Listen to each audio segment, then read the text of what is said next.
চান আমার কাছে? অনেকদিন থেকে আপনি আমাকে বিরক্ত করছেন, কোথাও থাকতে দিচ্ছেন না, বসতে দিচ্ছেন না, হাঁটতে দিচ্ছেন না, ঘুমোতে দিচ্ছেন না, কেন যেখানে যায় সেখানে এসে বিরক্ত করছেন? বলুন আর কি চান আমার কাছে আপনি? আমি বাংলাদেশ, আপনার আপন। বাংলাদেশ বুঝলাম, তা আমার কাছে কি চান? দুষ্কৃতিকারী মানুষ অনবরত ক্ষতি করে যাচ্ছে। আর আপনি তো একজন শিক্ষক, সমাজের গর্ব। একটু বাঁচান।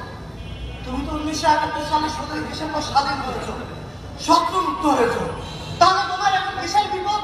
আমি স্বাধীন হয়েছি ঠিকই, কিন্তু কিছু স্বার্থান্বেষী মহল আমার নামে, আমার দেশের নামে, আমার স্বাধীনতার নামে, আমার রাষ্ট্রের ভাষার নামে কুৎসা করেছে। সেসব লোকদের হাত থেকে আমাকে রক্ষা করতে হবে। প্রকৃত সত্য সবাইকে জানাতে হবে। দেশের ভাবমূর্তি নষ্টকারীদের পরিচয় উন্মোচন করতে হবে সাধারণ জনগণের কাছে। মুক্তিযুদ্ধের চেতনাবিহীন কাউকে আমি মেনে নিতে পারবো না। জনগণকে জানাতে হবে কোনটা সাদা আর কোনটা কালো। আর এটা একমাত্র আপনি একজন শিক্ষক। আপনি সত্য লুকাতে পারেন না।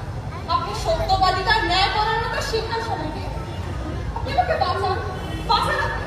আপনি ঘুমিয়ে থাকতে না জেগে উঠবো। তোমার কথা আমি বুঝতে পেরেছি, তোমার কষ্ট আমি হৃদয় দিয়ে অনুধাবন করেছি। আসলে দেশ যেভাবে মাথা উঁচু করে সামনের দিকে এগিয়ে যাচ্ছে, সামনে মুক্তিযুদ্ধের চেতনাকে ধারণ করে সেই উন্নয়নের রথের রশি কোনো দুষ্ট লোকের হাতে দেওয়া যাবে না। আমরা সাধারণ জনগণকে সেটাই বোঝাবো। তুমি নিশ্চিন্ত থাকো, বাংলাদেশ সাধারণ জনগণকে আমরা এই সরকারের উন্নয়নের কথা তুলে ধরবো।